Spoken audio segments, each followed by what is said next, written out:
Ayo Kids.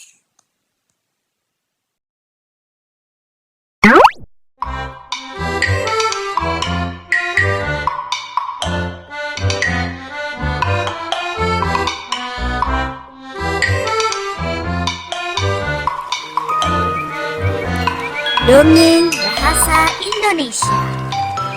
Sang Kera dan Sang Buaya. Pada suatu ketika di tengah hutan yang lebat ada sebuah sungai yang besar. Di sungai itu hidup seekor buaya tua. Dia tidak bisa berburu lagi karena dia lemah dan rapuh. Suatu hari dia kelaparan. Dia berbicara pada dirinya.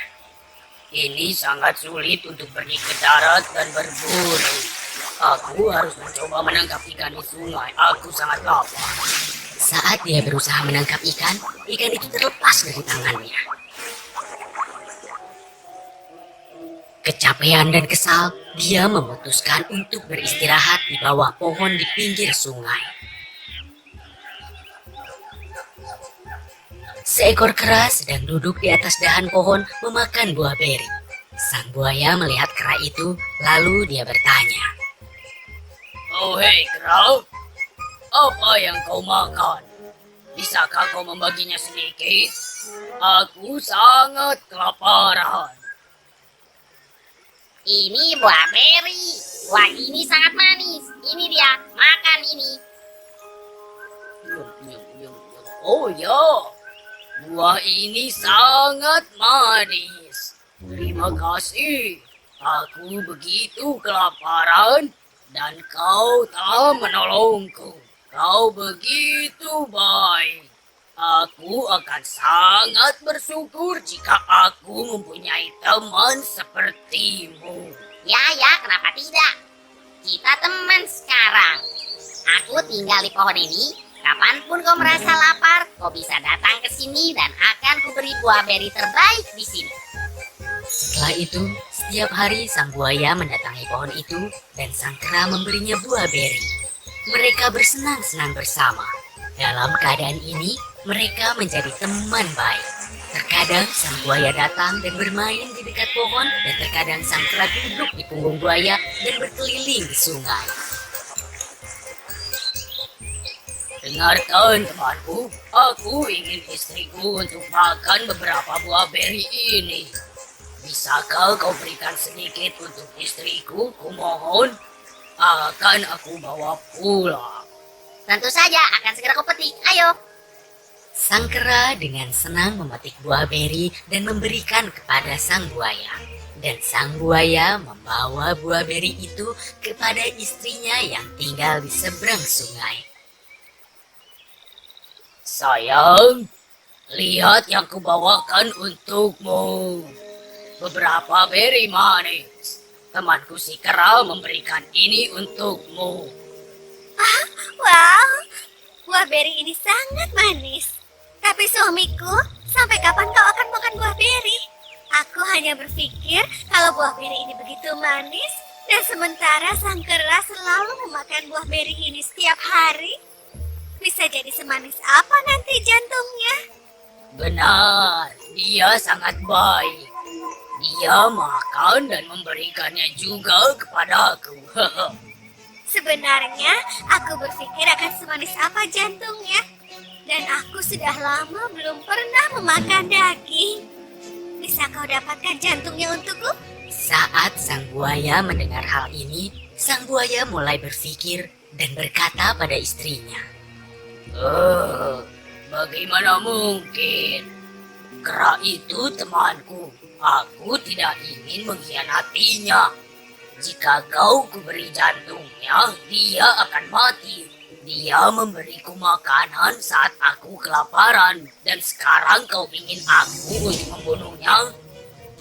Aku tidak ingin mendengarkan apapun. Aku hanya ingin memakan jantung kera itu. Pergi dan dapatkanlah, atau aku akan membunuh diriku sendiri. Mendengarkan istrinya, buaya malang itu tidak berdaya. Sayangnya, dia pergi ke kera itu untuk meyakinkannya dan mengajak dia ke rumah buaya itu. Kera temanku, kera temanku. Istriku sangat senang dengan buah beri ini. Dia mengundangmu untuk makan siang di rumah. Ayo, ayo kita pergi ke rumahku dan kita makan siang bersama. Dia sangat baik. Ayo pergi. Sang kera setuju untuk pergi bersama sang buaya dan mereka berangkat. Mereka pergi dengan riang. Di perjalanan mereka, sang kera bertanya. Hei temanku, apa yang akan istrimu masakan untuk kita? Kau suka pisang, iya kan? Dia akan menghidangkan roti panggang pisang dan beberapa kue lezat hanya untukmu. Begitu menyenangkan. Aku yakin hari ini akan menjadi sebuah pesta. Begitu menggiurkan di lidahku. Melihat kegembiraan temannya, sang buaya berpikir untuk memberitahu sang kera semuanya tentang keinginan istrinya. Kera yang malang. Dia berhayal tentang pesta yang lezat, tapi dia tidak tahu bahwa istriku ingin makan jantungnya untuk makan siang. Aku harus apa? Aku akan jujur kepadanya. Oh, kera temanku, aku ingin mengatakan sesuatu kepadamu. Istriku sangat ingin sekali memakan jantungmu. Mohon maafkan aku. Jika dia tidak memakan jantungmu, dia akan mati. Setelah dia mendengarkan buaya itu, tiba-tiba dia memiliki ide. Kera itu sangat cerdas. Oh begitu. Ya baiklah.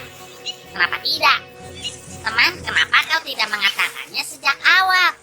Kami para kera menyimpan jantung kami di pohon. Sekarang kita harus kembali ke pohon untuk mengambilnya. Antar aku ke pohon itu kembali. Oh, begitu bodohnya aku. Sekarang kita harus kembali lagi ke sana. Baiklah, sekarang kita kembali lagi dan segera mengambil jantungmu. Jika kita tidak membawa apa-apa, dia akan memakan jantungku. Buaya itu mengantar kera kembali ke pohonnya. Saat sang kera itu sampai di pohonnya, dengan cepat dia melompat ke punggung buaya dan memanjat pohon dan berkata pada buaya, Kau buaya bodoh. Bisakah kita menyimpan jantung kita dan kita tetap hidup?